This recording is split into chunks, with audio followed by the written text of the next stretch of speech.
Ternyata ya di tempat saya bekerja itu ya semuanya, bahkan pemilik perusahaan ini adalah milik anggota daripada kelompok radikal ini. Pada tahun 2020 saya diamankan ya. Itu bahasa halusnya ya. Bahasa ininya saya ditangkap.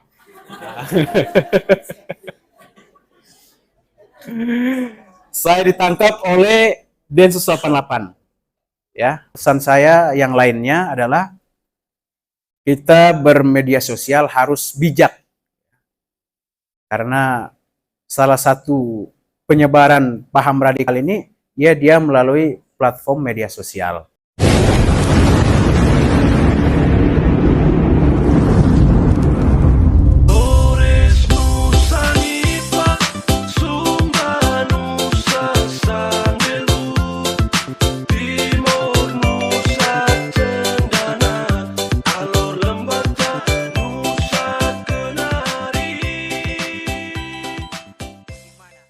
Assalamualaikum warahmatullahi wabarakatuh. Selamat pagi. Salam sejahtera untuk kita semuanya. Pertama-tama saya ucapkan terima kasih kepada Bapak Moderator, kemudian pada Pak Guntur dari Densus 88. Sebagai insan yang beriman, marilah kita bersama-sama memanjatkan rasa syukur kehadirat Allah Subhanahu wa Ta'ala, Tuhan yang Maha Kuasa, karena atas segala limpah nikmat serta karunia-Nya lah sehingga pada kesempatan kali ini kita bisa bersilaturahim, kita bisa sharing ya. Kita bisa bertukar pengalaman ya di tempat ini. Mudah-mudahan adik-adik sekalian, pertemuan kita ini mendapatkan ridho daripada Allah Subhanahu wa Ta'ala. Baik, adik-adik sekalian yang saya sayangi. Sebelumnya saya perkenalkan diri dulu saya. Oke. Kalau tadi sudah disebut oleh Pak Moderator, sekarang langsung dari diri saya pribadi. Nama saya Yanto, panggil saja Om Yanto boleh, Kak Yanto juga boleh.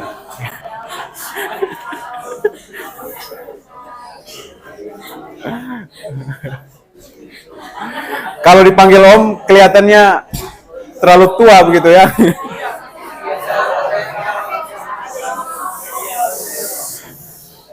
Tapi panggil saja Kak Yanto, ya. Oke, ya. Asal saya dari Elar. Ada yang dari Elar di sini? Jadi saya berasal dari Elar, tepatnya di Desa Biting. Ya. Adik-adik sekalian yang saya hormati, ya. Saya walaupun orang Manggarai, ya, tetapi saya pernah terlibat atau terpapar oleh paham-paham radikal dan bahkan, ya, pernah terlibat atau bergabung dengan salah satu kelompok radikal, ya, dan itu merupakan kelompok radikal yang paling besar di Indonesia, bahkan di Asia. Kalau adik-adik pernah mendengar bahwa ada yang namanya kelompok radikal, Jamaah Islamiyah. Jamaah Islamiyah ini adalah kelompok radikal ya di Indonesia yang paling besar. Dan ya, menjadi pelaku teror di Indonesia ini ya kebanyakan daripada kelompok Jamaah Islamiyah atau kelompok JI. Saya tergabung dengan kelompok Jamaah Islamiyah ini di tahun 2014. Waktu saya dulu, ya, setelah kuliah di Surabaya, kemudian saya mencari pekerjaan di Surabaya, ternyata ya di tempat saya bekerja itu ya semuanya, bahkan pemilik perusahaan ini adalah milik anggota daripada kelompok radikal ini. Maka adik-adik sekalian, kalau kita mungkin nanti setelah lulus dari sini ya pengen mencari pekerjaan ya atau nanti kepengen kuliah, maka betul-betul ya memperhatikan ya terhadap lingkungan kerja kita, kemudian lingkungan di mana kita tinggal. Ya, waktu saya di Surabaya dulu, saya bekerja di salah satu perusahaan jasa ekspedisi, yang itu notabene adalah milik anggota JI. Dan karena faktor lingkungan itulah, ya, sehingga saya direkrut, ya, direkrut untuk menjadi bagian daripada kelompok radikal ini. Sehingga selama kurang lebih 6 tahun, ya, saya bersama dengan mereka, kemudian mengikuti kegiatan-kegiatan mereka, diantaranya adalah pengajian, kemudian kegiatan perekrutan, ya, mencari anggota-anggota yang baru, baik itu di lingkungan masyarakat, kemudian di sekolah-sekolah, ya, ada juga di perguruan-perguruan tinggi, ya, di Surabaya. Itu pernah saya lakukan dulu dengan teman-teman saya di Jamaah Islamiyah. Sehingga pada akhirnya, adik-adik sekalian, pada tahun 2020 saya diamankan, ya. Itu bahasa halusnya, ya. Bahasa ininya saya ditangkap. Ya. Saya ditangkap oleh Densus 88, ya, Satgaswil Jawa Timur. Saya ditangkap di Surabaya dulu, kemudian diproses hukum dan dipidana selama 4 tahun penjara. Ya, jadi itu konsekuensi hukumnya, ya, konsekuensi hukum yang harus saya terima dan harus saya jalankan daripada perbuatan saya masa lalu. Ya. Kemudian resiko sosialnya ya tentu dicap, ini teroris ini, ya, ini teroris ini, Om Yanto nih, Kak Yanto nih, teroris ini, ya. Bahkan teman-teman kita yang lainnya akan menjauhi kita, ya, dan itu harus kita terima. Dan bagaimana caranya, ya, kita untuk bisa memulihkan diri kita pribadi, ya, tentu yang bisa melakukan itu adalah diri kita sendiri. Kemudian begitu juga ada dukungan keluarga, kemudian yang lainnya adalah dukungan pemerintah. Yang terpenting adalah bagaimana cara kita untuk bisa memulihkan diri kita sendiri, mengembalikan nama baik kita, ya. Karena kalau nama baik kita itu sudah rusak, agak susah, ya, untuk kita bisa mengembalikannya. Itu kemudian itu konsekuensi hukum dan sosialnya daripada perbuatan saya di masa lalu. Kenapa bisa saya terpapar oleh kelompok radikal ini, terpapar dengan paham intoleran radikal sehingga menjadi bagian daripada pelaku teror ini? Yang pertama yaitu karena pemahaman agama yang sempit, ya. Pemahaman agama yang terlalu eksklusif, ya, menganggap orang yang berada di luar kelompok kita itu adalah sesat semuanya. Menganggap, ya, orang yang berbeda pandangan, menganggap orang yang berbeda keyakinan dengan kita itu adalah semuanya salah. Ya, ini cikal bakal daripada orang terpapar, ya, paham radikal, sehingga nanti dia bisa menjadi bagian daripada pelaku teror.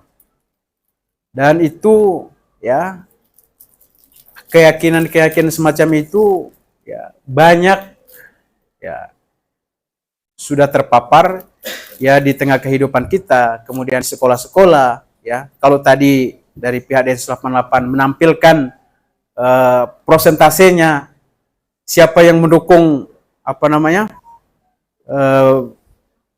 negara dalam bentuk khilafah, ya. Kemudian yang tidak mendukung apa namanya, negara ini berdasarkan Undang-Undang Dasar 1945, ya, prosentasenya tadi sudah adik-adik perlihatkan, dan begitu besar ternyata, ya, terutama daripada kalangan atau kaum milenial kita ini, ya, begitu banyak. Maka untuk memperkuat, ya, kita semua, yang pertama adalah mari kita betul-betul perkuat wawasan kebangsaan kita, ya. Tadi 4 pilar kita berbangsa dan bernegara itu harus kita betul-betul kita pelajari, kita hayati, ya, kita praktekkan dalam kehidupan kita setiap hari, ya. Ya, Undang-Undang Dasar, Pancasila, Bhinneka Tunggal Ika, ya, itu harus kita bukan hanya sekedar dipelajari, tapi harus dimaknai dalam kehidupan kita setiap hari. Karena kurangnya wawasan saya dalam, ya, wawasan kebangsaan saya, kemudian minimnya daripada ilmu pengetahuan agama saya, kemudian, ya, faktor kehidupan sosial saya yang dulu apa namanya begitu sempit itu, sehingga itu semua mendorong saya untuk menjadi bagian daripada pelaku teror ini, ya. Jadi jangan sampai adik-adik semuanya, ya, termasuk daripada bagian, ya, yang punya paham intoleran radikal, pada akhirnya dia menjadi bagian daripada pelaku teror. Cukup saya saja, ya, cukup Kayanto ini saja yang menjadi yang pernah terlibat atau terpapar oleh paham-paham radikal, intoleran, dan terorisme. Jangan sampai ada lagi adik-adik saya di Manggarai ini, ya, di Manggarai sini atau di Manggarai Timur, di Manggarai Barat, atau bahkan di NTT ini, ya, terpapar atau terpengaruhi oleh ideologi-ideologi yang bertentangan dengan hukum, bertentangan dengan budaya. Kemudian adik-adik sekalian yang saya hormati dan saya sayangi, kemudian yang berikutnya harus kita pahami, ya, tentang budaya kita, ya, orang Manggarai ini. Budaya kita ini tentu berbeda dengan budaya orang di luar Manggarai, ya. Rasa persaudaraan yang begitu kuat, ya, rasa kekeluargaan yang begitu kuat, ya. Kemudian rasa apa namanya, jiwa sosial yang begitu, ya, tinggi, itu harus senantiasa kita pelihara dan kita pupuk dalam kehidupan kita setiap hari. Jangan sampai, ya, adat budaya serta, ya, kebiasaan-kebiasaan kita yang positif, ya, yang kita jalankan setiap hari ini hilang daripada diri kita masing-masing, terutama dari generasi-generasi muda orang Manggarai. Karena adik-adik sekalian yang saya sayangi, ya, kedepannya, ya, kemajuan Manggarai ini kedepannya tergantung generasi kita sekarang ini, ya.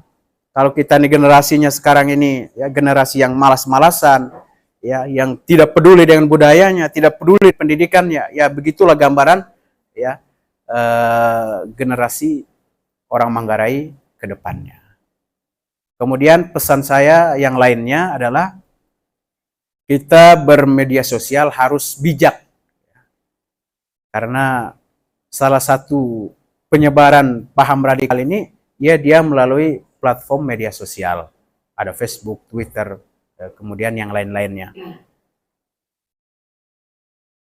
Dulu teman-teman saya yang berangkat ke Suriah itu, ya, yang ada yang menjadi bagian daripada anggota ISIS, ya, ada yang menjadi anggota Jabhat Nusroh dan lain-lain. Pertama mereka melihat, ya, karena begitu masifnya propaganda yang dibuat oleh ISIS itu atau kelompok-kelompok radikal yang berada di Suriah sana, ya, melalui platform media sosial, Facebook, YouTube dan lain sebagainya itu, sehingga ada ketertarikan buat mereka. Oh, saya harus ke sana, ya, karena di sana ini negaranya sudah ada, ya, dengan menggunakan negara Islam, kemudian kehidupan sosialnya begitu makmur. Padahal itu hanya propaganda saja, ya. Keadaan realnya, kenyataannya di sana ya jauh lebih buruk daripada itu.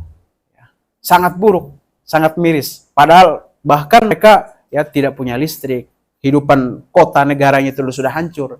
Tapi karena propaganda yang mereka buat ya dengan sedemikian bagus ya lewat media-media sosial itu, sehingga menarik orang Indonesia itu banyak ke sana.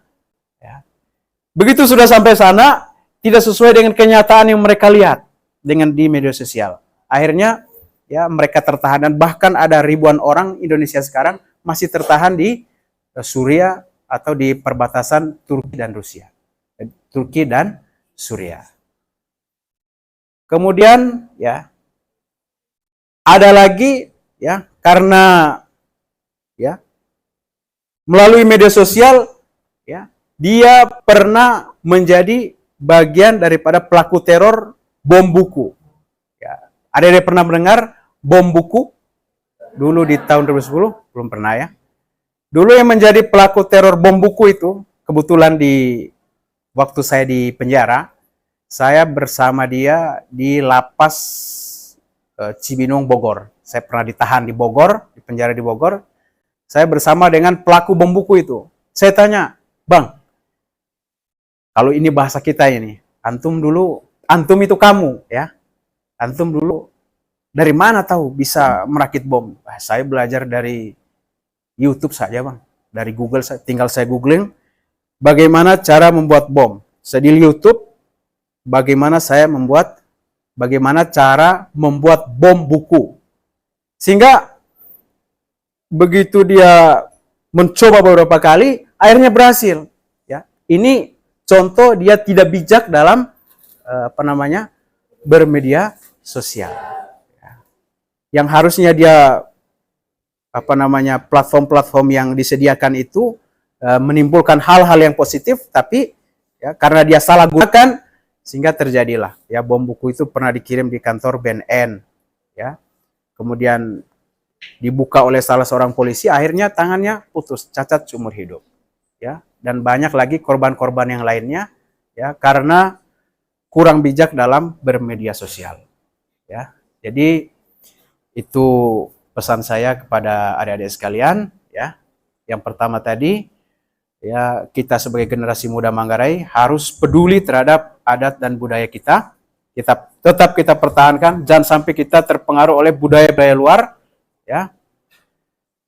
Yang nantinya ya kalau kita terpengaruh akan ya merusak ya kehidupan sosial kita, kehidupan budaya kita yang berada di Manggarai ini. Kemudian bijaklah kita dalam menggunakan media sosial. Gunakan media sosial yang disediakan itu untuk hal-hal yang positif, hal-hal yang membangun, ya, menjadikan kualitas diri kita itu semakin baik. Ya, mungkin cukup itu saja yang saya sampaikan. Kurang lebihnya saya mohon maaf. Terima kasih saya sampaikan kepada adik-adik sekalian. Wassalamualaikum warahmatullahi wabarakatuh dan selamat pagi.